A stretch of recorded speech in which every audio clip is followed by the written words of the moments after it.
মিথ্যা জঙ্গি সম্পৃক্ততার অভিযোগে যেসব আলেমদেরকে আটকে রাখা হয়েছিল তাদের অধিকাংশই ছাড়া পেয়েছে, অথচ আবারও ঝড় এলে তার মোকাবেলার প্রস্তুতি নেই আলেমদের।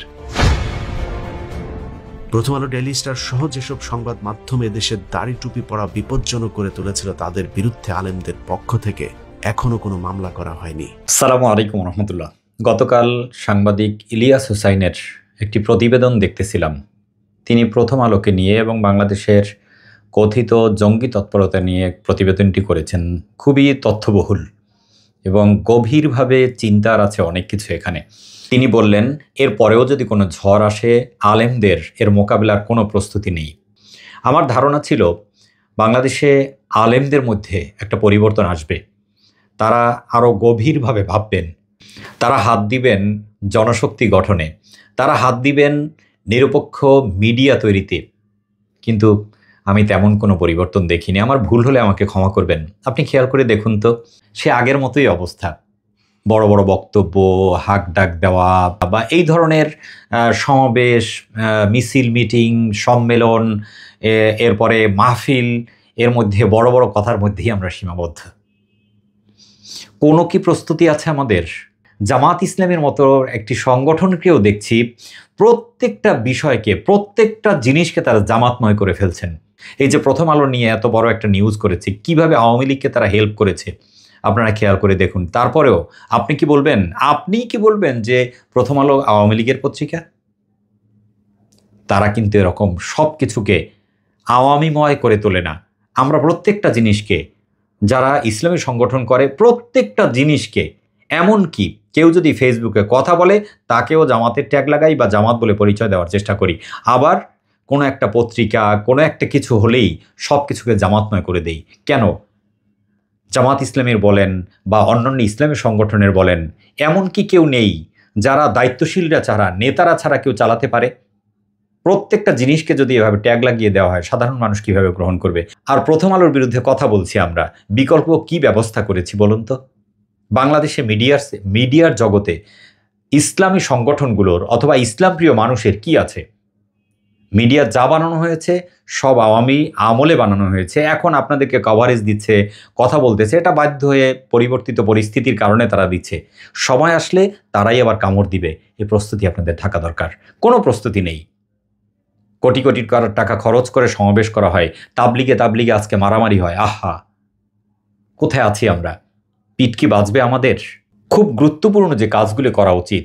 আল্লাহ তাআলা রব্বুল আলামিন কোরআনুল কারিমে বলেছেন, ইয়া আইয়ুহার রাসূল বাল্লিগ মা উনজিলা ইলাইকা মির রব্বিক। হে রাসূল, আপনি পৌঁছে দিন আপনার কাছে যা ওহী করা হয়েছে, সেই ওহীর জ্ঞান আপনি পৌঁছে দিন। খুব বেশি জরুরি। বাংলাদেশের মানুষ এখনও ইসলাম সচেতন নয়। ইসলাম আমরা বুঝিই না। ইসলামকে শুধুমাত্র আমরা দাড়ি, টুপি, পাঞ্জাবি এবং মৌলিক যে ইবাদতগুলো আছে এর মধ্যেই সীমাবদ্ধ রেখেছি। এটার প্রচার খুব বেশি জরুরি। মানুষের কাছে কোরআনের দাওয়াত পৌঁছে দেওয়া উচিত। কোনো বিভেদ সব ভুলে যেতে হবে। না তাবলিগে, না পীরে, না সংগঠন, না দলে, না ইসলামী সংগঠনগুলোর মধ্যে। সবাই এখন ঐক্যবদ্ধভাবে যেটা করা উচিত, তাওহীদের দাওয়াত মানুষের কাছে পৌঁছে দেওয়া উচিত এবং যারা দাওয়াত কবুল করবেন তাদেরকে প্রশিক্ষণের আওতায় নিয়ে আসা উচিত। কোরআন এবং হাদিসের আলোকে প্রশিক্ষণ দিয়ে আল্লাহ রসুল সাল্লাল্লাহু আলাইহি ওয়াসাল্লাম সাহাবায়ে কেরাম রাদিয়াল্লাহু তাআলা আনহুদেরকে যেভাবে গঠন করেছিলেন সেভাবে গঠন করা উচিত। এই দাওয়াত যদি পৌঁছে দিতে পারি, চরিত্রবান মানুষ হিসেবে যদি, ইমানদার মানুষ হিসেবে যদি গড়া যায়, তাহলে প্রত্যেকটা সেক্টরে আগামী 2-4 বছরের মধ্যে কিছু লোক অন্তত ঢুকবে, যারা আপনি ক্ষমতায় যান আর না যান, যে কোনো অবস্থায় থাকলে যারা আপনাকে সহযোগিতা করবে। আমরা তো গেল 14-15 বছরে খেয়াল করে দেখেছি, লক্ষ লক্ষ মানুষ উপস্থিত হয়েছে একটি মাহফিলে, শুধুমাত্র 2-3 জন প্রশাসনের লোক এসে সেটাকে বন্ধ করে দিয়েছে। কোটি টাকা খরচ করা, লক্ষ লক্ষ টাকা খরচ করা, মেহমান আসা, লক্ষ লক্ষ মানুষ হুঙ্কার দেওয়া, চিৎকার করা, স্লোগান দেওয়া, কোনো কিছুতেই কাজ হয়নি। সব কিছু প্রস্তুত। বিকালবেলা 144 ধারা জারি করে দিয়েছে। ওই 144 ধারা জারি করা ব্যক্তি, একজন ডিসি সাহেবের যা ক্ষমতা, তার যে অবস্থান, তার যা কলমের খোঁচা, তার যে কথা, সেই কথার ভ্যালু লক্ষ লক্ষ মানুষের চেয়ে অনেক বেশি।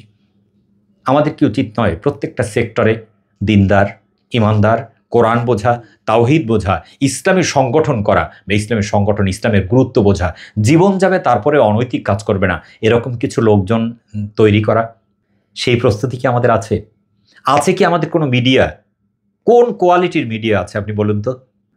সব তাদের তৈরি করা, ইসলাম বিরোধীদের তৈরি করা, এবং যারা এখন পর্যন্ত আমাদেরকে শিরকের দিকে আহ্বান করে, এখন পর্যন্ত যারা আমাদেরকে দিন থেকে দূরে রাখার চেষ্টা করে, আমরা তাদের উপরে নির্ভর করছি। এখন আপনাকে আমাকে কভারেজ দেয় বলে আমি খুব খুশি হয়ে গেছি, এবং এটা ভাবার কোনো কারণ নেই যে পার্শ্ববর্তী রাষ্ট্র আপনাকে আমাকে নিয়ে পরিকল্পনা তারা বন্ধ করে দিয়েছে।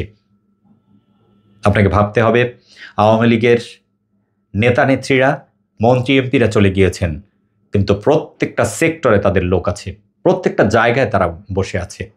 মিডিয়ার প্রত্যেকটা সেক্টরে আজকে তাদের অবস্থান। যে কোনো সময় প্রয়োজনে তারা হুঙ্কার দিবে, প্রয়োজনে তারা ঘুরে দাঁড়াবে, আপনাকে আমাকে আবার ফাঁসির কাস্টে হয়তো বা দাঁড় করাবে। আমার কথায় যদি ভুল হয় আমাকে ক্ষমা করে দিবেন। ইসলামী সংগঠনগুলোর দায়িত্বশীলদের এখন পরিকল্পনা করা উচিত, লোক গঠন করা, চরিত্রবান মানুষ গঠন করা, ইমানদার মানুষ গঠন করা, যারা ফাঁসিতে ঝুলতে গিয়েও আল্লাহ তাআলাকে ভুলবে না, অথবা নিজেদের নীতি নৈতিকতাকে বিক্রি করবে না, এরকম লোক তৈরি করা, মিডিয়া তৈরি করা। আল্লাহ তাআলা রব্বুল আলামিন কিন্তু আমাদেরকে বলে দিয়েছেন, উদউ ইলা সাবিলি রব্বিকা বিল হিকমতি ওয়াল মাউইজাতিল হাসানা ওয়াজাদিলহুম বিল্লাতি হিয়া আহসান। হিকমতের মাধ্যমে দাওয়াত দিতে বলেছেন, উত্তম কথার মাধ্যমে দাওয়াত দিতে বলেছেন। সাধারণ মানুষের কাছে পৌঁছানোর মতো কোনো হিকমত কি আমাদের কাছে আছে? তাদেরকে প্রশিক্ষণের আওতায় নিয়ে আসা, দিন বোঝানোর মতো কোনো পদক্ষেপ কি আমাদের আছে? আল্লাহ তাআলা রব্বুল আলামিন আমাদেরকে সবাইকে আরও সতর্ক হওয়ার এবং দিনদার ব্যক্তিদের, যারা ইসলাম চায় তাদেরকে ঐক্যবদ্ধভাবে কাজ করার তৌফিক দান করুন। আমিন। আসসালামু আলাইকুম ওয়া রাহমাতুল্লাহি ওয়া বারাকাতুহু।